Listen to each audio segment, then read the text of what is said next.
Olá, seja bem-vindo a mais um episódio de Histórias da Nutri. No episódio de hoje a gente vai conversar com Oséias. Eu perguntei para ele como é que eu apresento ele, Oséias. Oséias, ele me deu quase que o CPF dele. Mas falou assim, não, Oséias da Gold. É isso aí. Você é um homem empresa quase. É, mais ou menos isso, né? Uma simbiose. Devidamente paramentado. Simbiose, exatamente. A gente vai dar, na verdade, para quem tá assistindo aqui, não tem ideia, a gente vai dar sequência a uma conversa que já vinha acontecendo e a câmera passou a gravar em dado momento. E uma boa conversa, por sinal. Né? Né? Mas nós vamos incluir quem tá nos acompanhando a saber do que a gente tava falando, porque eu acho importante. Porque é um bom papo aquilo ali, é um né? bom papo. Porque a gente tá falando de comida, e falar de comida e falar de negócios é sempre bom. E quando tem os dois juntos, né? Claro. Você tem isso na sua trajetória. Hoje você atende como Oséias da Gold, né? Exato. Então me fale primeiro quem é a Gold e depois me fale como é que o Oséias chegou ali. Então, a Gold, só para tirar uma primeira curiosidade, Glauber, o sentido do nome Gold, né? Que sempre vão fazer conexão com a palavra ouro em inglês, mas não tem e nunca teve nenhuma conexão.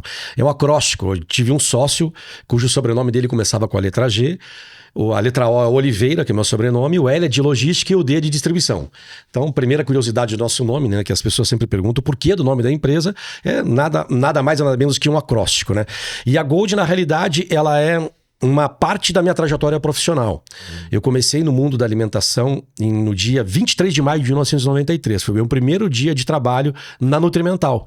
Então eu tenho orgulho de ter trabalhado nessa casa há muitos anos. Eu tenho uma história dentro dessa empresa já há mais de 30 anos, né? Então eu comecei atendendo cozinhas industriais no interior do Rio Grande do Sul. Depois eu fui embora para o Rio de Janeiro. Tive uma trajetória na empresa para a gente pular vários anos dessa história. Até que em 2013 eu montei a Gold. E é um processo evolutivo, na realidade. Quando eu vim morar no Paraná, eu sou gaúcho, fui para o Rio de Janeiro, do Rio vim para cá. Eu vi que a praça aqui ela era atendida por distribuidores de um jeito muito estranho, que era muito bom para o distribuidor e muito ruim para o restaurante. Então a gente botou essa tese em teste. Se eu montar uma empresa com estas características, eu acho que essa empresa vai ser vencedora. E nós montamos a empresa e a tese se provou muito vencedora. A empresa existe há 22 anos e é a referência no atendimento de restaurantes e correlatos aqui na cidade, no raio de 300 quilômetros, na realidade. Uhum. Então a Gold é isso, né? Eu, só para me apresentar, tenho 52 anos, casado com a Daniela, 3 filhos, Nicolas, Martina e CPF Atos. Veio aí, ó.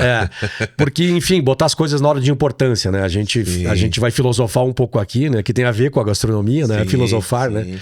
Mas para minha família e a minha relação com Deus está muito acima do negócio. O negócio é um negócio, né? Tá bem, tá pior, fecha, abre, tem sucesso, as coisas da vida, né? Mas a família, a relação com Deus, ela é mais importante que tudo isso aí. Sim, os vínculos, né? Os vínculos afetivos e os vínculos não só afetivos, mas familiares, né? Sociais. Exato. Eles são os que nos regem, né? Como eu aprendi uma vez com um amigo, né? Ele falou assim, quando eu contrato alguém, eu não contrato pelo que a pessoa sabe, eu contrato pelo que a pessoa é. Então, se ela tem caráter, se ela é honesta. Porque saber, a gente ensina e a pessoa aprende, né? Claro. Então, eu acho que realmente esses é uma ordem valores, de importância correta, adequada essa, né? Com certeza. Como um negócio, né? Então, se o que vende mais é esse aqui, então vamos fazer o melhor produto dessa qualidade para que isso seja bem vendido e atendendo as demandas de mercado. O mercado mudou. Então, nós não mudamos nossos valores, mas a gente muda o sabor das coisas. Agora, o que vende é esse aqui. Então, a gente entende, né? Isso que eu digo pode ser um próprio produto, né? Da Nutri, como qualquer coisa na vida da gente. Eu acho que a maleabilidade, né? Aquilo que eu chamei no outro episódio, a questão da serendipidade e da resiliência faz parte das nossas características. Sem dúvida. No teu negócio, o que você foi, nesses 20 e poucos anos, o que é que você precisou remanejar para se adequar ao mercado que você se propôs a atender? Na realidade, o desafio de atender a gastronomia é você identificar quais são as necessidades conforme o tipo de negócio do cliente. Como a gente estava falando fora do ar, quando a gente fala do mundo, dá um exemplo qualquer, né? De pizza, né? As pessoas que estão nos assistindo, estão nos vendo agora, eu peço que pensem no mundo da pizza. Você certamente já comeu uma pizza que tinha uma característica, que tinha um preço, que tinha um sabor, que tinha uma técnica aplicada, e a outra que é completamente oposta a essa. Talvez 3, 4 vezes mais cara, talvez 5 vezes mais saborosa, enfim, aí cada um usa a sua medida, né? E os elementos que você vai utilizar para produzir um produto, eles são muito distintos de outro. A técnica, o equipamento, o tempo de preparo, enfim. Então, quando a gente fala apenas de um item muito conhecido como pizza, a gente tem um mundo enorme de possibilidades. E a gente, enquanto fornecedor, tem que ter o olhar muito atento para dar aquela solução adequada ao seu negócio. Porque eventualmente eu posso te propor um insumo que ele certamente vai melhorar a tua pizza, mas eu arrebento com a tua rentabilidade. Não é uma solução válida, porque o negócio ele tem como princípio a viabilidade econômica, né? Eventualmente posso fazer um caminho ao contrário. Eu pego um insumo que ele não é muito adequado à qualidade do teu produto e puxo para baixo o teu produto. E eu falei de pizza, mas eu posso falar isso de comida oriental, eu posso falar isso de um cachorro-quente, de um hambúrguer, seja o que for, né? Então, a nossa dificuldade enquanto fornecedor, não vou dizer dificuldade, o nosso desafio é efetivamente você ter esse olhar empático e não um olhar muito egoísta. Eu vou vender este produto porque me interessa vender esse produto. Eu nem acredito mais nessa tese, viu? Eu sou um vendedor nato. Quando eu faço uma ficha, eu sempre preencho lá a profissão vendedor, porque é assim que eu me enxergo. Muito embora fiz engenharia mecânica e administro uma empresa de porte e tal, mas eu me vejo como vendedor. E o princípio para mim é exatamente isso. O que efetivamente eu tenho como uma solução adequada ao teu negócio, né? Isso até extrapola a gastronomia, né, Glauber? Eu acho que isso é um princípio de uma boa relação quando você trata do mundo dos negócios, né? Esse mundo abutre e egoísta deixa eu resolver o meu problema, e se isso vai ser bom para você ou não, eu desacredito, né? Eu sou um severo crítico a isso, né? A Gold, ela é uma intermediária nesse processo entre um restaurante, um bistrô, barraquinho de cachorro-quente, né? Ela é um lugar onde quem vai executar e vender vai te chamar para você atender, né? A melhor palavra você falou, eu sou um intermediário. Então a Nutrimental produz essas barras de cereais, mas ela tem um grande problema. Como eu faço o display desse produto chegar no checkout de uma padaria? Ela não tem a mínima condição de atender os milhões de pontos de venda ao redor do Brasil. Então precisa de uma figura, de uma empresa como a Gold, para que faça exatamente esse trabalho de distribuição, né? De fragmentação desses produtos para chegar até o ponto de venda. Só com o Nutrimental, que a gente revende refresco, pudim, gelatina, itens que o público nem sabe que a Nutrimental fabrica, que é o nosso negócio, né, voltado para gastronomia. A gente atende só em Curitiba mais de 1.000 restaurantes, apenas utilizando os produtos da Nutrimental. Agora, você imagina assim, ó, a gente está gravando aqui no centro de Curitiba, né? Esse vídeo, ele percorre o mundo, ele não tem lugar fixo, né? Então, para situar as pessoas, a gente está no centro de Curitiba. Ao redor da gente aqui, a gente tem dezenas de restaurantes que compram refresco em pó da Nutrimental, que não conseguem acessar a indústria. Por quê? Porque ele precisa de 2 pacotes, precisa de 5 pacotes, de 3 unidades, e a indústria não tem condição de atender isso. Porém, esse restaurante, Glauber, o que acontece? Ele, além de comprar os 3 pacotes de refresco em pó, para citar um produto da Nutrimental, ele vai precisar de 5 unidades de óleo de soja, vai precisar de detergente, vai precisar de esponja, vai precisar de arroz, de feijão, enfim, vai precisar de tudo. E o distribuidor, ele faz um serviço muito, muito útil para esse cara. Porque ele não precisa ficar comprando caixas fechadas, fardos fechados, grandes volumes. Então, o que acontece? Uma empresa como a nossa, ela soluciona toda essa parte de abastecimento da gastronomia. Porque, na realidade, o que acontece é que a minha empresa, ela é o estoque desse restaurante. No mundo prático, o que acontece? Os restaurantes, eles mantêm 2 ou 3 dias de venda de insumos dentro do próprio restaurante. O resto está numa empresa como a Gold. Você imagina se ele tivesse que manter 30 dias, ele não ia ter nem caixa para isso. Ele não ia ter nem espaço físico para isso.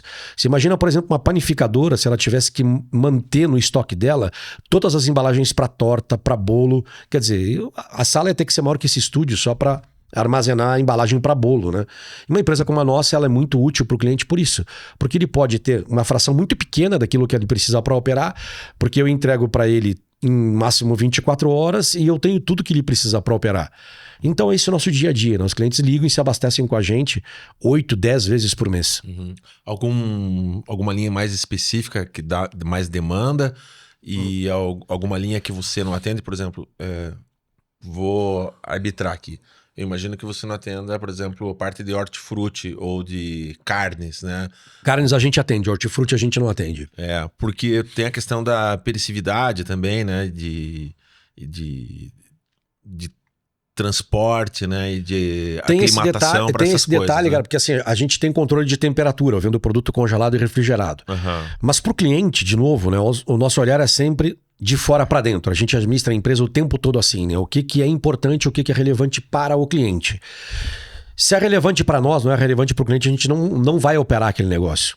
E se é importante para o cliente, mas a gente não tem o negócio, a gente vai correr atrás para ter. Essa aqui é a métrica da nossa empresa. Você citou, por exemplo, o hortifruti, né?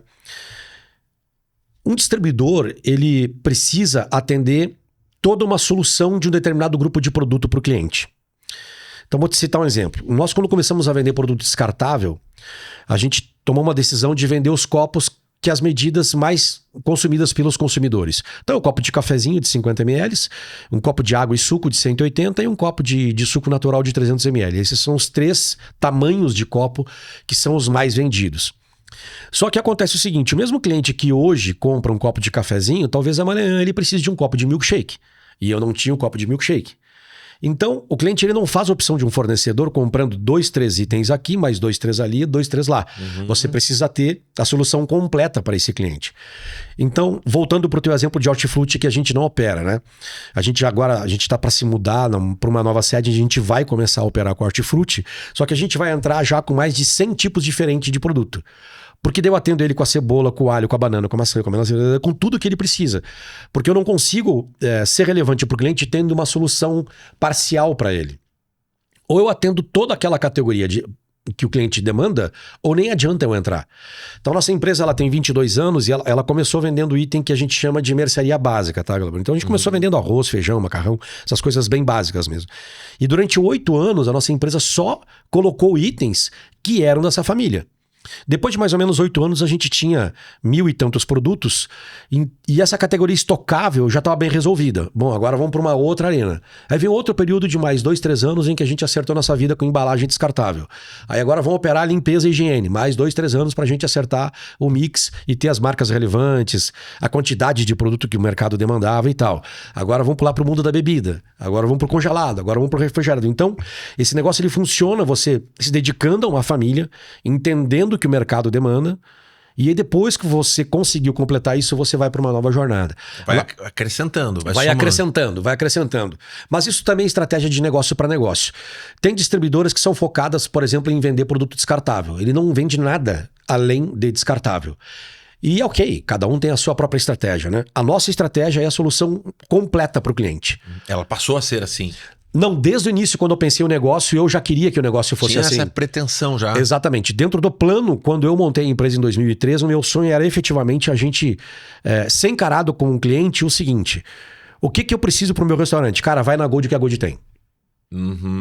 Dando, assim, uma figura de linguagem bastante simples, tá, Glauber? Foi isso que eu pensei na fundação da empresa. Então... Utensílios também, assim? Utensílios só de frigideira eu tenho 42 tipos diferentes.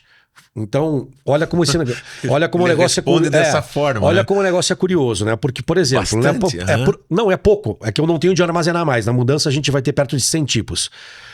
Para a dona de casa, para quem é amador, você vai comprar uma frigideira para quê? Para você fazer o seu ovo frito, o seu omelete, enfim.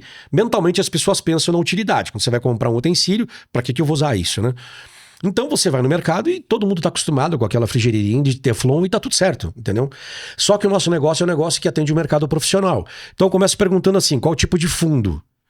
Porque dependendo do fundo eu vou fazer uma aplicação. Eu vou fazer um tipo de preparo. Qual que é a altura da aba? 2 centímetros, 3, 4, 5. Dependendo do que eu vou preparar, eu tenho que ter essa preocupação da altura da aba. Tá? Qual que é o ângulo da aba?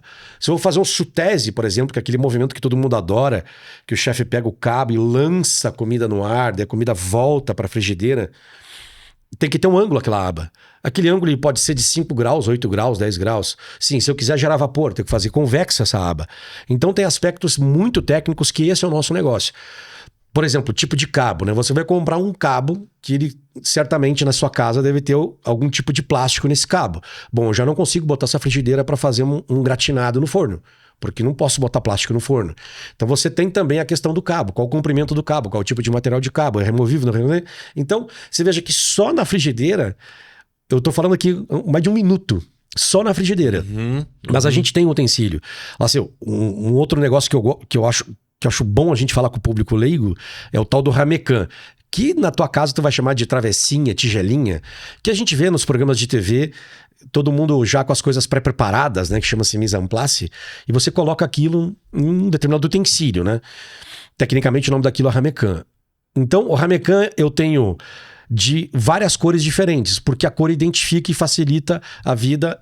É um código de higiene dentro de um restaurante. Então, por exemplo, olha, tudo que for pó, por exemplo, farinha, trigo, arroz, eu vou colocar em ramecan branco. Tudo que for vegetal, eu vou colocar em ramecan verde. Tudo que for do mar, eu vou colocar em ramecan azul. Então, os restaurantes profissionais, eles codificam por cor para facilitar a dinâmica do dia a dia e ninguém se enganar. Então, você tá na correria do dia a dia, eu olho, se é azul, eu já sei que tem camarão aqui dentro. Não vai ter isca de filé mignon. Então, eu pego aquilo e ponho na panela. Então, eu tenho ramecan de diversas cores. E aí tem uma questão de diâmetro, porque ele pode ter 4, 5, 6, 7, 8, 10 de diâmetro. E eu tenho também altura. E eu tenho tipo de material. Então, só de ramecan eu tenho mais de 100 tipos diferentes. Já passou de mais um minuto aqui só do Só falando do ramecan. Só falando do ramecan. Que loucura. Que são as coisas do dia a dia, né? Que a gente em casa não tem esse olhar, né? Não tem esse olhar, né, Glauber? Então, você vai lá, eu preciso de uma tigelinha para botar o meu amendoim, para eu ver meu filme lá e depois eu vou usar para colocar alho aqui dentro, tá tudo certo, entendeu? Mas como o nosso negócio é só atender a gastronomia profissional, a conversa é muito diferente. É muito diferente. Tem contaminação cruzada e... Classe, eu dei o exemplo de pizza antes, né? Tipo, até as facas, né? Pode usar nisso aqui, não tem pode mais de 100 tipos, tem mais de 100 tipos diferentes. Né? O ângulo, o tipo de cabo, enfim, aí é outro, vai dar mais um minuto só falando de faca também. Aí você pega, por exemplo, você como consumidor leigo, eu tô te usando como exemplo, me desculpe, mas enfim, né? A gente como leigo, né? Você vai no mercado, você compra farinha Só a pessoa apropriada por isso. Você vai comprar farinha de trigo para fazer um bolo, para fazer um pão, você vai lá e compra a tua marca preferida e pronto, né? Você vai executar a tua receita, né? Mas a gente fala em carga proteica, porque o teor de proteína de uma farinha, ela vai determinar o uso dela. Então, se eu quiser fazer uma farinha, uma pizza de fermentação longa, eu vou ter que perguntar para o meu fornecedor qual que é o teor de proteína dessa farinha. Porque senão eu não vou conseguir fazer a hidratação nem o tempo que eu quero para aquela massa dar o resultado que eu desejo. Então, efetivamente, o nosso negócio, e imagina, a gente tem 5.000 itens. Você dominar esse linguajar, dominar os elementos, dominar o conhecimento do produto de tudo isso, também é um diferencial do nosso negócio, né? Então, dentro da Gold, eu tenho um centro técnico, a gente treina cliente, a gente treina o nosso time de vendas. Dentro do meu time, eu tenho 3 chefes de cozinha, pessoas de altíssimo gabarito, assim, gente com muito conhecimento. Eu tenho forno combinado, eu tenho fritadeira, eu tenho forno de pão, eu tenho forno de pizza, eu tenho maceira. Então, tudo que a gente vende na empresa, a gente já testou o produto, a gente sabe o desempenho dele. Se você fosse da empresa hoje, você vê dezenas de produtos em um balcão, que sexta-feira é o nosso dia de cozinhar, a gente entra na cozinha, bom, agora vamos ver se isso aqui entrega aquilo que o fornecedor diz. Vamos ver se esse derivado de tomate tem a viscosidade, tem a cor, tem o cheiro, tem a acidez que ele prometeu. Então, quando a gente vai conversar com o cliente, a gente não fala daquilo que a gente ouviu, a gente não fala daquilo que a gente viu, a gente fala daquilo que a gente comeu. Esse é o nosso dia a dia. Você olhando para quem você fornece, você tem toda essa atenção. E daquele que fornece para você, como é que é esses critérios? Porque vou dar um exemplo, some isso na tua fala. Vou começar do zero aqui, vou montar uma barraquinha de cachorro-quente, preciso me estruturar. Então, além da estrutura física, eu preciso dos insumos. Certo. Aí vamos para a famosa salsicha, né? Vulgarmente conhecido aqui... Vina, né? Como Vina aqui na região. Eu tenho as marcas diversas, dentro das marcas eu tenho algumas qualidades. E eu não sei por onde começar. Você me daria uma orientação sobre isso? Claro, com certeza. Naturalmente. Mas, ao mesmo tempo, você tem os teus fornecedores desses produtos. Como é que você lida isso com eles? Então, os fornecedores, eles são baseados em algumas métricas, tá, Glauber? A primeira delas é efetivamente o que o produto entrega. Você citou, por exemplo, o caso da salsicha. Vamos usar esse exemplo, tá? Você tem salsichas que tem características distintas em termos de cor, em termos de constituição. Você vai pegar a ficha técnica daquele produto e você vai comparar os produtos para ver se eles têm algum diferencial entre eles. Porque, na realidade, você agora, como consumidor de um cachorro-quente, você não está muito interessado na marca do cachorro, da salsicha, né? Sim. Eu acredito que você nunca perguntou, quando foi comer um cachorro quente, amigo, qual que é a marca do milho que tá aqui nesse lanche? Para você, enquanto consumidor, pouco importa aquilo, né? Mas o produto ele tem que ter uma crocância, tem que ter uma cor, tem que ter uma agradabilidade na mastigação, enfim, são as características do produto que te interessam no teu ato de comer. Então o que a gente faz na empresa é decidir se o produto ele tem uma característica única. Vou te citar um exemplo de arroz. Eu nem recebo mais fornecedor de arroz na empresa. Porque tudo que um arroz pode entregar eu já tenho dentro da Gold.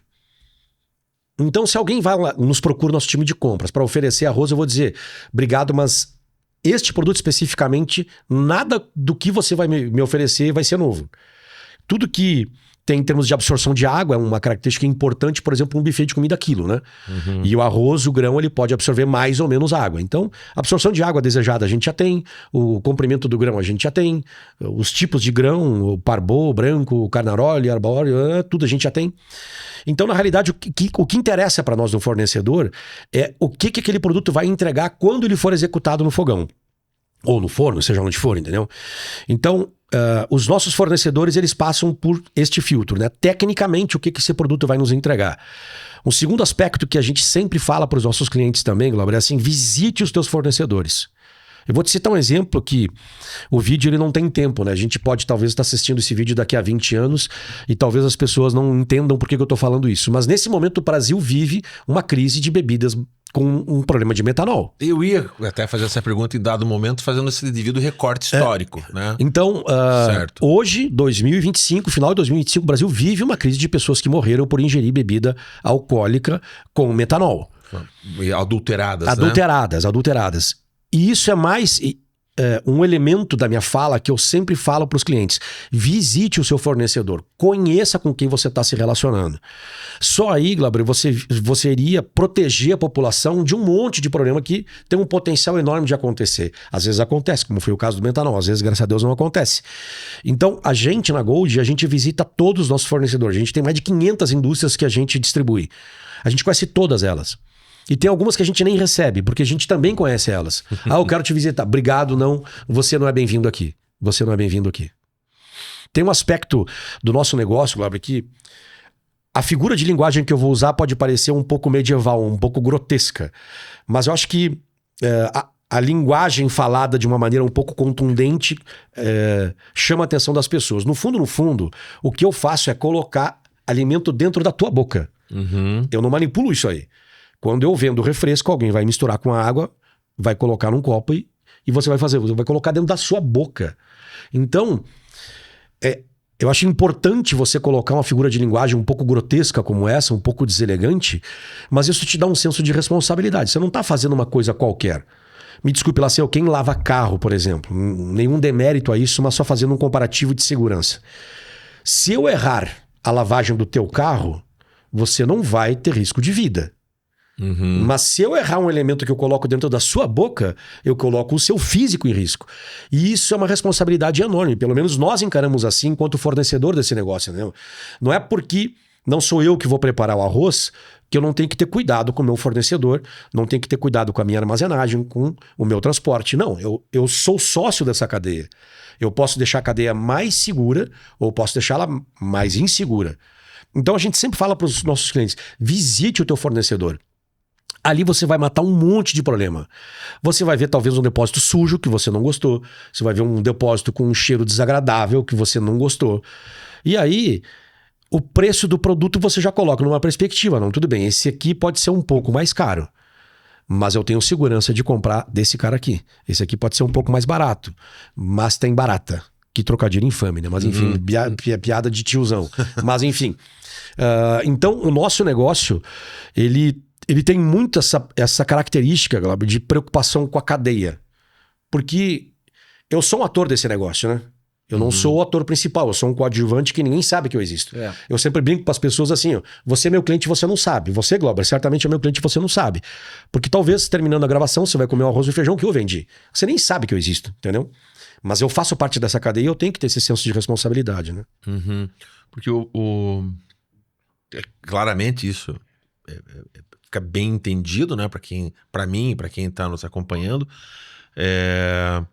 Porque o critério da escolha, né, e as responsabilidades sobre todas as etapas, ela existe, assim como existem também órgãos que fiscalizam, né, a questão da qualidade do produto, né, se o produto é o que diz ser, né, e tudo mais, tem todos, a gente tem que entender que há um cuidado não só institucional, mas social mesmo, Sanitário, né? né? Sanitário, né? De saúde pública, né? Saúde pública, esse é o termo correto. Então, a tua responsabilidade, que é uma coisa que, aí sim, todas as profissões deveriam ter, e eu acho muito legal você enaltecer isso, né? Porque não é uma questão de jogar confete para si, mas simplesmente lembrar, né? Que tem essa responsabilidade, aliança né? que tem Claro. com o próprio negócio, não só com a saúde da pessoa que está lá na frente, não só com a qualidade do sabor e a experiência sensorial que a pessoa vai ter, mas também com o seu próprio negócio, porque um tombo que alguém leva lá na frente pode, de trás para frente, chegar em você, chegar atrás de você, e isso impactar em termos de negócio. Então, se preocupar com a saúde do outro é bom para o seu próprio negócio. Sem dúvida. Você ser ético, você ser honesto, ser criterioso, né, para com o outro, quer dizer que você, na verdade, está sendo bem ambicioso para o seu próprio negócio. Claro. Né? Tem um detalhe, né? A gente vive não só um Brasil, mas um mundo polarizado, mas a gente dentro da empresa lá, que é uma característica nossa, e eu não deveria colocar isso como algo positivo, porque eu acho que essa deveria ser a régua, Glauber. A gente tem uma lei lá dentro da empresa, não se discute o correto. Eu posso não gostar. Se eu disser para você que eu gosto de pagar os milhões de impostos que eu pago por ano, eu vou ser hipócrita. Mas por outro lado, assim, ó, qual que é a regra tributária? É essa? Então acabou a conversa. A gente vai executar esse ponto final. Eu acho que o nosso país e o mundo seria um lugar muito melhor se as pessoas fizessem isso. Porque a gente vê, às vezes, muitas pessoas cobrando das autoridades que as coisas sejam feitas corretamente, mas nos seus negócios as pessoas fazem as coisas de maneira incorreta. Então, aquela frase aqui, o meu mundo ideal, não meu, mas como a gente escuta, né? É o lucro privatizado e o prejuízo socializado, né? Não, Não, e também, o que adianta eu pagar imposto? Porque daí lá em cima os caras vão roubar, não faz a tua obrigação enquanto cidadão. Sim. Uma discussão é uma discussão, outra discussão é outra discussão. Não mistura as coisas. Sim. Faz o teu corretamente e deixa a cobrança para uma outra esfera, entendeu? É como assim, você vende açúcar lá? Vendo. Pois eu não sabia que açúcar aumenta a glicose, a glicemia e diabetes e tudo mais. Exato. Mas, enfim. Mas uma coisa, outra coisa. Exatamente enfim, isso. Até porque ele tem uma utilidade total na sociedade. Sim. Que bom que existe o açúcar, né? Mas, enfim, eu sabendo utilizar, eu tendo as medidas corretas, eu não vou me incomodar com um problema então, de saúde, né? Dentro de uma cadeia de responsabilidades, né? Se você vende um produto legal, que você paga um imposto, que esse produto está devidamente avisado a alta adição de gordura, de açúcar, sódio, enfim. Né? Existem esses critérios na cadeia, há um senso de responsabilidade que vai deixar com que o consumidor final ele fique claro, né? Sim. Que ele não está sendo enganado. E o poder de decisão é dele, né? A soberania dele na decisão, né? E você só tem, de fato, um poder de decisão, né, e de soberania se você conhecer todos os lados, né? Claro. É como a pessoa que fuma, né? Tenho certeza que qualquer fumante, ele não vai ficar surpreso se alguém falar pra ele, sabia que isso faz mal pra saúde? Fica até uma piada, né? Zero surpresa. Porque a questão não é essa, né? Claro. A questão é outra, né? O ser humano, ele ele é realmente um animal complexo, e no né? mundo dos negócios, né? A gente sempre fala para os clientes, isso independente do negócio, a gente está falando sobre gastronomia aqui, né, Glauber? Mas eu sempre falo para os clientes assim, a métrica mais pobre que existe é você adotar preço como um fator de decisão. Isso.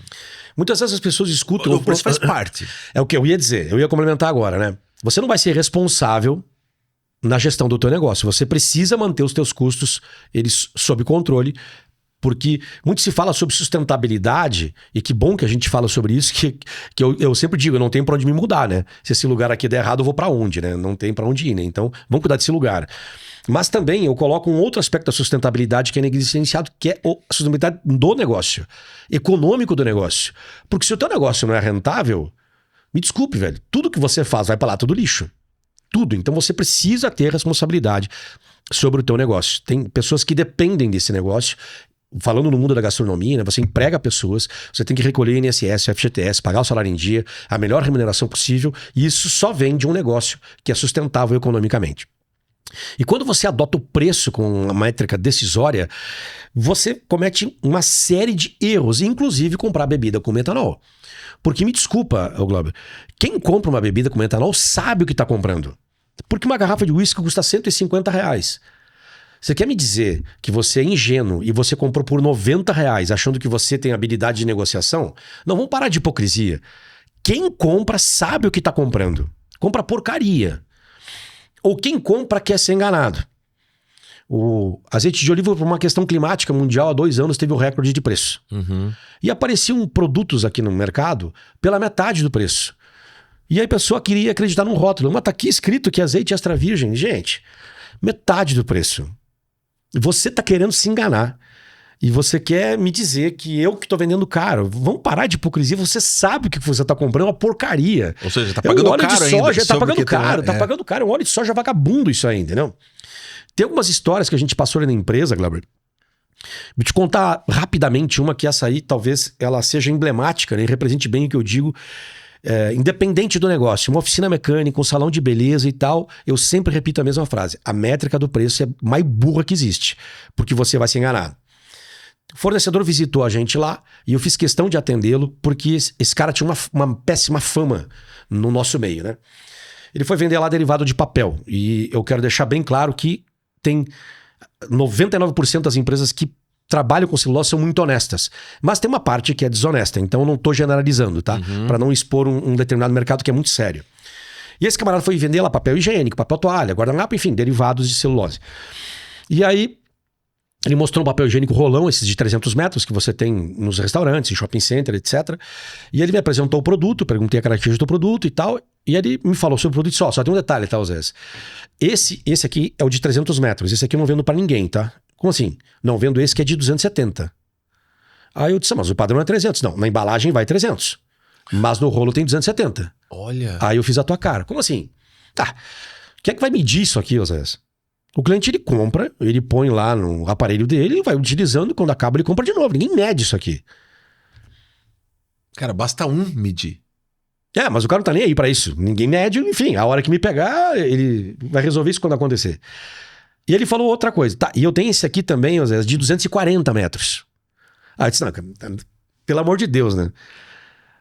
São 60 metros a menos. É 20% a menos de produto. O diâmetro desse produto vai ser menor. Não tem como se eu pegar um rolo de 300 metros e botar um rolo de 240, é só botar um em cima do outro que eu vou ver, já que o diâmetro não é mesmo. Pois é. Aí o que eu faço? Eu boto um tubete maior. Eu resolvo do centro para fora. Então você não vai notar o tubete maior.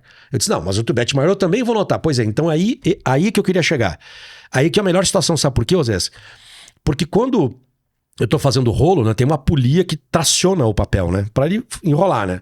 Então eu afrouxo aquela polia e eu vendo ar pro cara, daí o cara vai achar que o papel higiênico é fofinho. O que eu dei essa volta inteira porque isso não é nem a reduflação, né? Isso é desonestidade mesmo. Não, isso é estelionatário mesmo, né? Isso tá enquadrado no Código Penal 171, né? Famoso 171, né? Mas o que eu quero dizer com essa história? Que eu chego lá para vender papel higiênico que eu sei de um fornecedor homologado, visitado, que tem 300 metros. E o cliente diz, olha, eu tô pagando R$40. E eu digo pro cliente, tá, mas o meu tá 43. O teu tá mais caro. Só que ele tá comprando 20% a menos de material. Sim. E esse é um exemplo que eu uso para falar para os clientes que a métrica do preço, ela é muito pobre e ela te leva um monte de enganação. Quem contou um papel toalha para ver se tem 1000 toalhas lá dentro? Você não conta. O que o cliente faz quando recebe um vendedor? Conta que tá o milheiro do teu papel. Pronto. Ele já abriu a brecha para ser enganado. Se ele encontrar alguém com uma índole, Glauber, esse cara vai vender o milheiro com 950. Um milheiro com 900, 930. E o cliente vai achar que está fazendo um excelente negócio. A gastronomia, todo mundo, cliente ou quem prepara, Glauber, que é padrão. Você, quando vai em determinado restaurante, come uma lasanha. Você gostou daquela lasanha. O que você quer, como um princípio básico, na próxima vez que você for nesse restaurante? Comer aquela mesma lasanha. Com a textura do macarrão, com a acidez do tomate, com a crocância do gratinado. Enfim, você quer exatamente aquele produto do mesmo jeito. Se cada hora eu troco o fornecedor e se cada hora eu tenho uma farinha diferente ou um queijo diferente, a outra vez que você for lá vai acontecer o quê? Você vai comer e vai dizer assim, ó, não tá a mesma coisa. Pronto, o restaurante perdeu um cliente. Por isso que no nosso meio, aquilo que eu forneço, Glauber, é sempre a mesma marca a vida inteira. A empresa que me fornece fubá, por exemplo, ela é a mesma há 22 anos. É um dos primeiros fornecedores que eu tenho na empresa, é o meu fornecedor de fubá, que ele me fornece fubá até hoje, 22 anos. E eu já tive, nesses 22 anos, centenas de empresas que foram lá me vender fubá. E eu nunca troquei esse fornecedor. Quem não é do ramo, acha estranho. Pô, mas eu tenho uma marca de fubá mais barata, por que você não troca? Eu vou te explicar por quê. Porque eu vou vender esse fubá para um restaurante e ele vai fazer uma polenta, dando um exemplo qualquer, com esse fubá. Essa polenta, ele vai fritar. E vai dar uma coloração que é a característica do terroir desse cara aqui. Uhum. Vai ter uma crocância, vai ter um sabor que essa outra marca aqui não tem. E vai ter um processo de rotina de realização. De preparo. Talvez né? a absorção de água desse tempo. É. A granulometria do grão, que tipo de moinho que você tem. Então, muda muito. Ah, fubá tudo igual? Claro que não é tudo igual. Você deve ter comido já quantas polentas diferentes na tua vida. Inúmeras, dezenas de... Porque, dependendo do tipo de produto que você usa, você vai ter um resultado final diferente. Uhum. Então, as bases de uma boa gastronomia, a gente sempre diz, o que todo mundo quer, que é o tal do padrão, ele requer duas coisas, técnica constante e produto constante. Porque eu também posso ter esse fubá igual o tempo todo. Mas aí sai o cozinheiro Oséias e entra o cozinheiro Glauber. Uhum. E ele vai dizer assim, ó, eu coloco X de água. Não, mas eu não coloco essa quantidade de água. Eu uso água do milho que eu cozinhei. Eu coloco leite. Enfim, já mudei a técnica. Uhum. Então a gente sempre fala para os nossos clientes, padrão é o resultado de uma conta. Insumo e técnica. Se você tiver sempre o mesmo insumo, a mesma técnica, você vai conseguir aquilo que todo mundo busca, que é o tal do padrão. Agora, como que eu vou ter isso se a minha régua decisória é preço? Eu vou comprar uma marca de extrato de tomate hoje, outra amanhã, outra semana. É óbvio que o teu prato vai sair diferente. É óbvio. Das coisas mais básicas. Até sal muda o sabor da tua comida. Então, independente, a gente está falando um pouco de empreendedorismo e um pouco de gastronomia e tal, a gente sempre fala, Gabriel, não tenha cuidado com o seu caixa, tenha cuidado com a sua rentabilidade. Mas não tenha o preço como uma métrica decisória mais importante do teu negócio, porque você vai ter problema. Você veja, o mundo da gastronomia, você tem uma rotatividade muito grande. Infelizmente, é um negócio que a taxa de mortalidade é altíssima. As pessoas, a maioria das pessoas que hoje está cozinhando não fazem a menor ideia do que estão fazendo, Globo. Não fazem a menor ideia. Você pergunta para o cliente assim, você está vendendo essa pizza de 35 centímetros por R$60. Por que está R$60? Por que você está cobrando de sabor R$60? Você pergunta isso, você vai ficar apavorado com as respostas que você escuta. Quando você pergunta pro cliente, tá, mas qual que é a tua rentabilidade dessa pizza? Ah, eu não sei, eu tô conseguindo pagar as contas. Uhum. E não dá pra você brincar com os negócios hoje. Eu tô na gastronomia há 33 anos. O negócio se profissionalizou demais, entendeu? Aquele negócio da caneta atrás da orelha, aquilo é poesia que ficou Sim. há muitos anos atrás. Hoje é um negócio que ele requer controle, requer profissionalismo, requer constância, requer solidez. Porque senão, eu digo pra um monte de amigo que me procura o tempo todo, tô pensando em montar um restaurante. Cara, não faça isso. Procure entender o que é esse negócio. Porque o restaurante é o seguinte, Glauber. Eu sou convidado a ser sócio de restaurante a vida inteira, porque é o meu negócio. Eu vou muito a campo, eu conheço muito cliente, eu fiz gastronomia no Centro Europeu, enfim, é a minha vida esse negócio, né? Eu vivo demais isso. Eu administro o negócio, mas se você quer se esconder, vai lá na Gold. Eu fico pouco lá, eu tô muito na rua. Todo mundo glamoriza demais a gastronomia, ainda mais de uns anos pra cá, né? Um negócio contemporâneo, esse movimento de glamorização da gastronomia. Mas vamos pensar de maneira prática. Enquanto você tá se divertindo, enquanto a gente, se a gente for almoçar, a gente tá se divertindo, o cara tá se lascando lá dentro da cozinha. Sim. Sábado, domingo, feriado. Você vai trabalhar num ambiente perigoso. Você está submetido a corte, é a primeira razão de afastamento de trabalho no restaurante, é a perfuração. Você está submetido a alta temperatura, você pode se queimar com vapor, com fogo, com óleo, com água quente. Você pode ter problemas respiratórios, que você vai numa geladeira 18 graus abaixo, depois você vem pra cozinha, tá 50 graus acima. Então, vamos desglamorizar esse negócio. É uma atividade muito dura, muito cansativa, muito estafante. E você lida com um público. Eventualmente eu posso, dando o exemplo da lasanha que eu te servi antes, né? Eu posso servir uma lasanha que você, Glauber, adora. Do outro lado, um mala, um chato. Mas eu achei que ela estava pouco cozida. Pronto, aí vai lá, chama o cara. Então você tem que ter uma paciência, porque o paladar, ele é muito único, né? A tua boca tem uma cavidade, a tua boca tem uma umidade, tem uma temperatura que é própria sua, né? Genética sua. E você vai ter uma reação aos alimentos diferentes da minha reação. Por isso que a gente não gosta de coisas iguais, né? O teu corpo é único, né? Então, pô, você vai lidar com esse tipo de nuance. Então, pô, além de lá dentro, você não ter sábado, não ter domingo, não ter hora pra sair. Você imagina você montar um bar, meu amigo. É a última coisa que eu montaria na minha vida. Porque da 1 da manhã tá um xarope lá com uma garrafa de cerveja que tá já passado do ponto. Você já limpou o teu bar e fica aquele desgraçado lá que nem pega outra cerveja. Fica só te enchendo o saco. Então, é uma atividade muito, muito dura. Tem que respeitar quem trabalha com isso. Mas também olhar para as pessoas. Pense muitas vezes. Porque talvez você tá glamorizando, achando que é legal ver aquele cara com a doma branca, indo no salão, e daí, você tá sendo bem atendido, como é que tá? Mas, cara, aquilo ali é um mito. Não, eu tô para conhecer um chefe de cozinha bem-humorado, né? Um diretor de cena que esteja né, brincando enquanto está gravando, porque as profissões, como meu próprio meio audiovisual, né? Quem vê... Tem uma frase que diz, né? Quem vê corre, né? Não vê correria ou algo assim. O negócio é assim. Vê a pinga que eu bebo, não vê o tom que eu levo. A pessoa fala assim, fazer um vídeo para minha empresa, a gente faz vídeos para várias empresas e tal. Mas eu comento assim às vezes, acho que assistem muito Netflix, não é possível, né? Porque acham que a coisa é simples assim. Não é, cara, não é. As coisas são realmente... Tem uma cadeia de processos a serem atendidos, a serem feitos dentro de um cronograma, correndo alguns riscos, se não riscos de saúde, mas riscos de furtos e outras coisas. Claro. Né? As circunstâncias de cada profissão. Mas qualquer trabalho, assim, isso para trazer, não para quem está nos ouvindo aqui, palavras de desmotivação, mas ao contrário. Não, de responsabilidade, né? né? E porque a pessoa tenha realmente noção. Eu conheço realmente chefes de cozinha que se tornaram chefes de cozinha porque, assim, cara, é um lugar onde eu me encontro, estar ali preparando num pequeno bistrô, muitas vezes, não num esquema mais industrial, que é o que quer promover uma experiência sensorial em quem está sendo atendido. Que é uma outra história também, outra história. Não, e é o que deixa a pessoa feliz, né? Isso tem que ser respeitado. Não interessa. Eu me sinto bem fazendo. Eu sei de todas essas nuances. Mas é aqui que eu me sinto bem. Cara, espetacular. Seja bem-vindo. Que bom. Tem que ter mais gente como essa aí, entendeu? Exatamente isso. Só que também não dá pra pessoa se iludir. Quando eu falo isso, Glauber, eu vou colocar um outro aspecto que é muito humanitário. Que eu vejo isso também já há décadas. Famílias serem destruídas por opções erradas. Isso é muito comum no meio da gastronomia.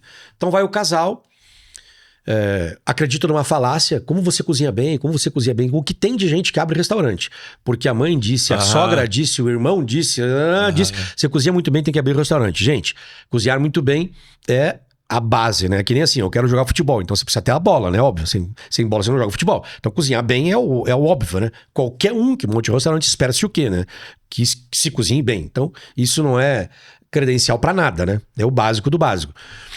E aí o que acontece? Histórias que eu vejo se repetir há mais de 30 anos, porque eu lamento. Por isso que a gente coloca não como uma desmotivação, e muito mais num sentido de responsabilidade da pessoa entender onde está se metendo. Aí o casal vai lá e monta o tal do restaurante. E vende carro.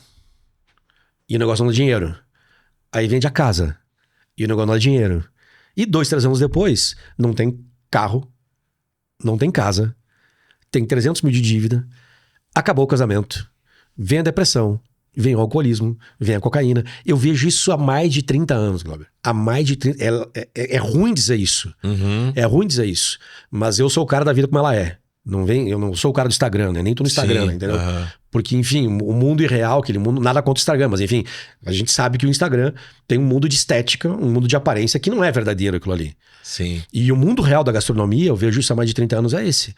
É famílias destruídas, patrimônios destruídos, pessoas endividadas, porque fizeram uma opção errada aqui atrás. Se iludiram em algum momento, se iludiram, entendeu? Então não dá pra... Foram mal orientados, muitas vezes. Ou alimentaram um sonho real, Exato. Teimaram numa tese que não tinha sentido. Entendeu? Tem dezenas, centenas, milhares de negócios super sólidos. A gente sabe aqui na cidade, no estado, né? Casas com 30, 40, 50 anos, casas novas que estão sendo muito bem tocadas, entendeu? Mas você veja, a cada 3 anos, eu vou te dar o dado lá da Gold, tá? Entre 3 e 4, não exatamente 3 anos e alguns meses, 70% da minha carteira de cliente muda. Olha que dado chocante. O ciclo de quebradeira é nesse nível, Glauber, nesse nível. A cada 4 anos, mais de 2/3 dos negócios que abrem fecham. Cara, é quase como trocar os copos de um bar, assim. Os tem copos... que renovar a cada tanto tempo. Os copos de um bar, eles são trocados a cada 90 dias, em média. Esse é o dado específico. Sim. Esse é o dado. Mas você veja, quer dizer, a cada 4 anos, 70% dos meus clientes, que são aos milhares, eles fecham. Esse é um dado frio, né? É um dado econômico, frio. Né? Tá aqui em cima da mesa, a gente com o microfone na frente se olhando. Tá, mas vamos dar um passo para trás, Glauber, que é o exercício que eu faço, né? Quem que tá por trás desse CNPJ? O que será que aconteceu com o CPF que era dono desse CNPJ? Não é legal pensar nisso. Não é legal pensar nisso. Porque são histórias tristes, né?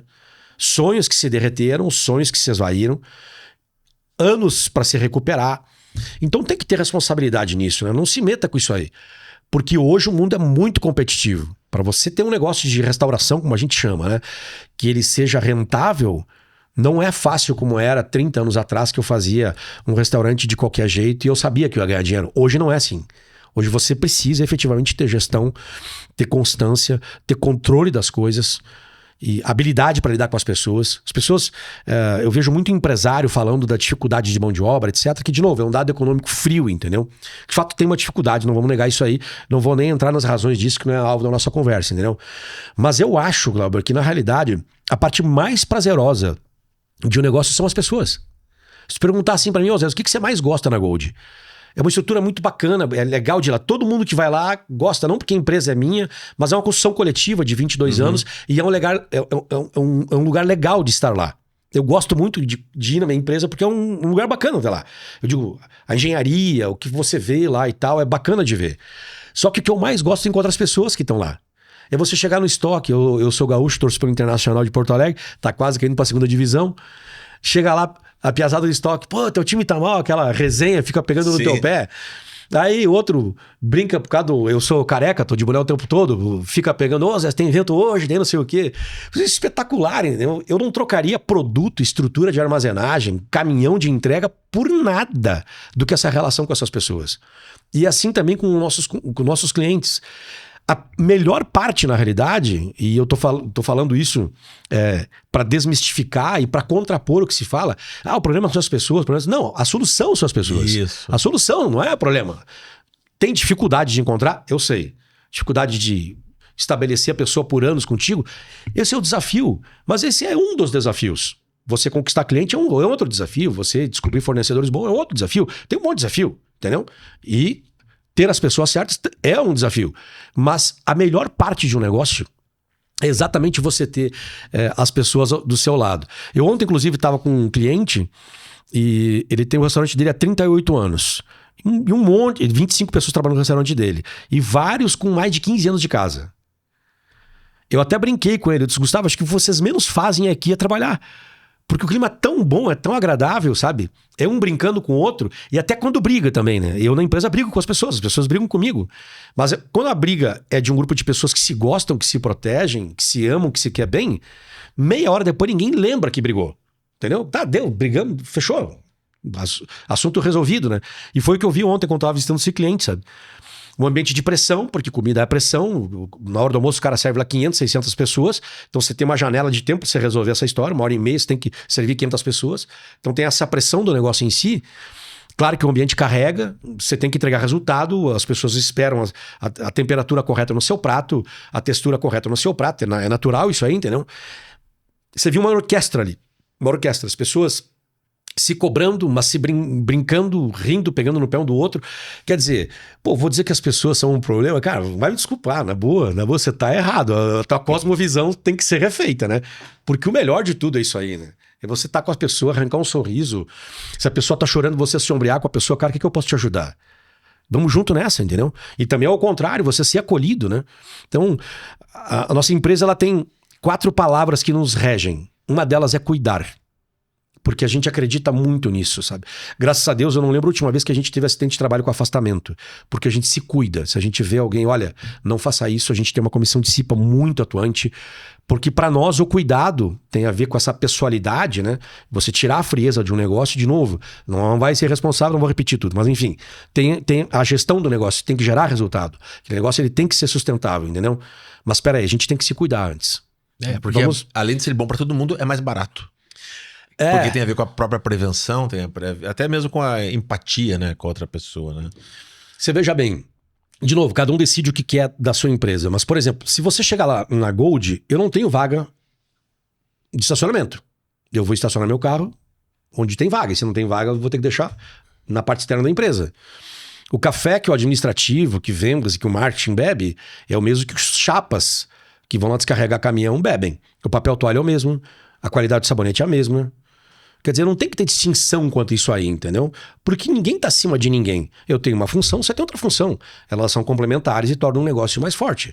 Mas como ser humano, Glauber, o que eu tenho a mais do que o rapaz que tá carregando 30 toneladas de sal do balde? Não tem nada mais como ser humano mais do que ele. Nada. Mas você sabe que, ainda assim, isso é tão óbvio, tão natural, né? Eu comungo desse mesmo pensamento, dessa mesma forma de tocar as coisas, mas a gente sabe que isso não é a régua, né, de modo geral.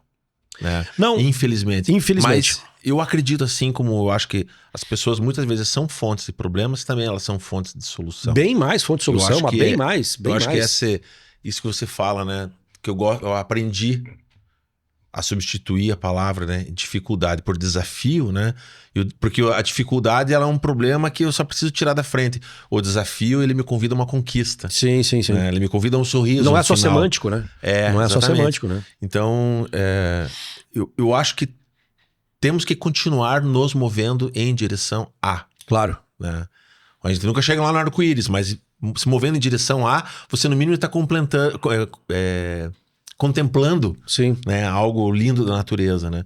Então, assim como essa conversa nossa aqui, eu acho que traz muita iluminação, muito insight, né, como gostam de falar, o pessoal da geração mais intermediária.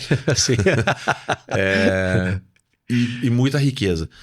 As pessoas não te acham em rede social. E elas, se quiserem se esconder de você, vão lá na Gold. Mas elas podem encontrar Gold aonde? Vai no Instagram que vai encontrar. A gente tem um Instagram muito bem montado. Tem uma equipe de marketing muito competente. Até convido, porque a gente dá curso na empresa lá, Glauber, direto, assim. A gente tem nosso centro técnico lá. A gente, como eu te falei, a gente tá no limiar. Acredito que mais 3 semanas a gente vai para nossa nova casa. Inclusive, a nossa nova casa, eu não vou fazer um jabá aqui, mas eu acho pertinente falar. A gente vai abrir a nossa primeira loja física. A Gold sempre foi uma empresa de pré-venda, uma empresa uma empresa que vende para outras empresas, para não falar o B2B, né? E agora a gente vai abrir todo esse portfólio que eu te falei, a gente vai abrir ao público. A gente vai abrir a nossa primeira loja física agora numa virada de novembro para dezembro. Então, se você quiser ver uma frigideira e quiser ter uma frigideira que os profissionais usam na sua casa, primeiro local aqui no estado, primeiro local no Brasil que vai vender o que os profissionais usam para os amadores. Se chama Casa da Gastronomia e vai ficar em Pinhais, que é onde é a nossa sede. E nesse lugar a gente vai ter um centro técnico que ele vai convidar as pessoas para aprender a cozinhar. Então, até convido as pessoas a seguir as nossas redes sociais, é a Gold Food Service, porque os cursos vão estar lá. Então, se você... tem que ser cliente da Gold para participar do curso? Não. O curso vai estar aberto para todo mundo que quiser participar. Então, nos achem lá nas redes sociais, que é muito mais interessante que eu como pessoa física, que eu como pessoa física não tenho muito atrativo. Então, vai na Gold que lá é melhor. Zé, muito obrigado pela sua presença. Que é isso, eu agradeço. Muito luminosa a conversa. Para quem está nos acompanhando aqui, né, curta, comente e compartilhe, né? Comentar é bom, é uma forma de chegar até nós, se tiver dúvidas, se tiver sugestões, para conversar com a gente. E se você aprendeu alguma coisa também, né? Traga pra gente essa informação, porque realmente é enriquecedor a gente poder aprender e ensinar aprendendo muitas vezes. E de cada conversa que eu tenho aqui, eu saio com um aprendizado maior. É a graça da vida, né? E espero não ficar indiferente a esse conteúdo, né? Que eu acho que é uma das coisas mais importantes, né? Então, muito obrigado mais uma vez. Obrigado. Obrigado a quem nos acompanhou até aqui e nos encontramos no próximo episódio.